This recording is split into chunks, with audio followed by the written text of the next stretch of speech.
오늘 패널들 소개 먼저 해드리도록 하겠습니다. 네, 강현재 변호사, 그리고 이웅혁 교수, 알파고 기자, 그리고 최창호 심리학 박사 나오셨습니다. 안녕하세요. 안녕하세요.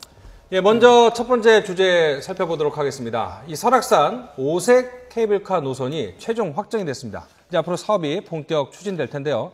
이 빠르면 2018년도 평창 동계올림픽 전에 케이블카를 이용할 수 있을 것으로 보입니다. 하지만 환경단체의 반발은 여전히 거셉니다. 먼저 송세혁 기자의 리포트 내용 들어보겠습니다. 양양군이 최종 확정한 설악산 오색 케이블카 노선은 오색에서 끝청봉까지 3.4km 구간입니다. 케이블카가 도착하는 상부 정류장과 대청봉의 거리는 1.5km 정도입니다. 해당 노선은 비교적 능선이 완만하고 보호 동식물이 거의 관찰되지 않아 환경 훼손을 최소화할 수 있다는 겁니다. 보호 동식물이 거의 없고 또 정부가 제시하는 가이드라인에 부합되는 노선이기 때문에 그 노선을 선정하게 됐습니다. 양양군은 노선 설계 등을 마친 뒤 내년 4월 환경부에 케이블카 사업을 신청할 계획입니다. 최근 박근혜 대통령이 오색 케이블카 조기 추진을 지시하면서 기대감은 더욱 커지고 있습니다.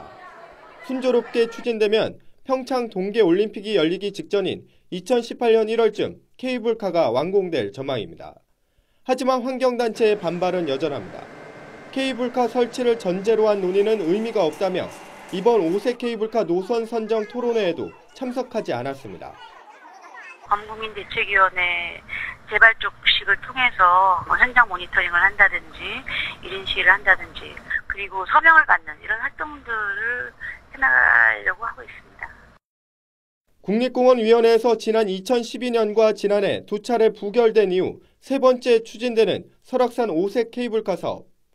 개발이냐 환경 보존이냐 또다시 논란이 뜨거워질 것으로 보입니다. YTN 송세혁입니다. 네, 개발이냐 환경 보존이냐 이번에도 역시 설악산 케이블카 사업이 도마 위에 올랐는데 지자체 계획대로라면 어쨌든 추진은 될 것 같습니다. 교수님, 네. 설악산에 케이블카가 있죠, 있기는? 네, 또 다른 케이블카도 있습니다. 그 네. 검금성에 있는 건데요. 네. 뭐 그것을 타고 이제 올라가게 되면은 거기 뭐 일정한 뭐 구경도 하고 또 돌산들이 뭐 있어서 사진 찍고 저도 그 타보긴 타봤는데 뭐 상당히 그 위에서 이렇게 내려다 보니까 스릴도 있고 말이죠. 재미는 좀 있었습니다. 다만 이제 조금 이것이 혹시 떨어지면 어떡하지? 뭐 이런 조금 위험한 요즘 안전에 관한 얘기들이 많이 있으니까 뭐 그런 생각도 했던 경험이 있었습니다. 예. 뭐 설악산뿐만 아니라 우리나라 또 세계 각국도 주요 관광지마다 케이블카는 편의를 위해서 설치되는 게 추세라고 볼 수 있죠. 그렇죠. 이제 환경 파괴를 염두에 두고 그것을 이제 지나치게 파괴하지 않는 범위 내에서는 우리가 뭐 유전이냐 환경이냐와 마찬가지로 개발이냐 아니면 자연 보존이냐 뭐 그런 갈등은 끊임없이 있어 왔고 거기에 대해서는 서로 간에 이제 절충할 필요가 있는 게 뭐냐면 다른 관점으로 봐야 될 필요가 있어요. 왜냐하면 거기를 올라가고 싶어도 구경하고 싶어도 몸이 안 좋거나 아니면 건강하지 못하거나 어린아이들 같은 경우 또는 노약자 같은 경우는 못 올라가시잖아요.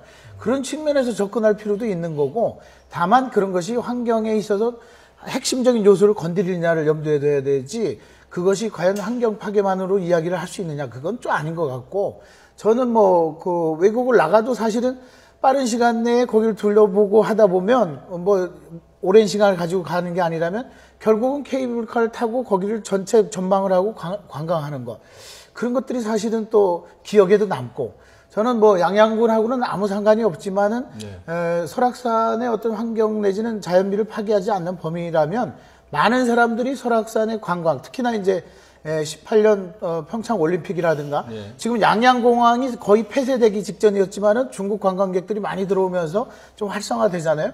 그런 측면에서의 어떤 경제적인 측면도 고려를 해야 되지 않을까 하는 생각을 합니다. 근데 그것을 우리가 좀 더 과학적으로 뭐 분석을 해볼 필요는 있을 것 같아요. 왜냐하면 소위 말해서 저 케이블카 하나 갖다 놨다고 해서 얼마만큼의 경제적 효과가 정말 있는 건지 즉 환경을 훼손하는 것을 훨씬 초과할 만큼 효과가 있는 건지 그래서 케이블카 사업이 시작되게 된 그 근본 어떤 발단 배경은 또 무엇인지 그래서 좀 과학적인 이제 분석을 해서 환경 영향 평가라든가 경제적 파급 효과는 또 어떻게 된 거라든가 그래서 뭐 필요하다고 본다면은 뭐 하면 되겠지만 근데 지금 드는 입장은 저 케이블카 하나 갖다 놨다고 해서 없던 관광객들이 그 많이 오고 그 주변의 상권이 정말 발달해서 그 경제가 이렇게 활성화될 수가 있는 것이냐, 오히려 어떤 외관이나 모습 자체가 이렇게 좀 부자연스러운 것으로 돼서 오히려 또 다른 반작용 효과는 또 있지 않는가, 뭐 이런 것도 조금 치밀하게 분석이 되지 않나. 경제적인 효과는 이미 뭐 엄청나게 분석이 돼서 지금 지자체 10곳 이상에서 이것을 하려고 하는 걸 보면, 물론 지금 우리나라 통영 케이블카가 모범적으로 성공 사례로 지금 운영이 되고 있는데요. 왜냐하면 외국도 그렇고 지금 권금성 아까 얘기하셨지만 사전 예약이 안 돼서 12시 반까지 줄을 서서 기다려서 타야 되는 입장이고, 그런 측면에서 보면 가능성은 있지 않을까 싶습니다. 그리고 이왕 간 김에 저게 있다면 저 같아도 탈 것 같은데.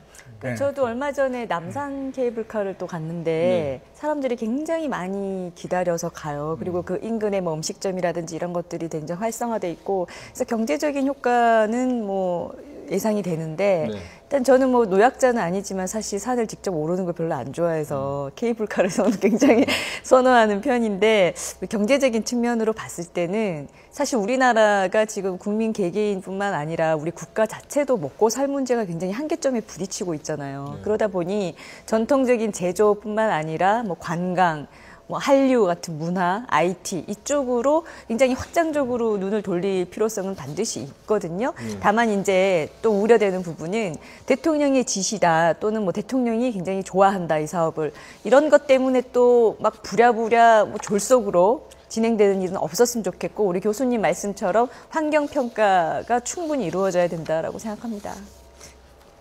자, 뭐 알파 기자도 할 말 있습니까? 저는 지금 여기 자꾸 환경 보호이냐 경제 개발이냐는 말은 나오긴 한데요. 환경 보호를 지금 늘리려고 하면 국민에다가도 환경 지식을 줘야 되잖아요. 그래서 국민을 그런 환경 속에 많이 데리고 가야지 국민의 환경 지식이 올라가는 건데, 국민이 거기에 이런 케이블카 같은 것들 없으면 좀 가기 너무 귀찮아요. 그래서 이러한 산업이 좀 해야지 환경 보호 지식이 좀 더 올라갈 거라고 저 예상해요. 많은 사람들이 케이블카를 이용해서 설악산에 올라가면 설악산의 소중함, 자연의 소중함을 더 느낄 것이다. 그렇죠. 번역해 주셔서 감사합니다.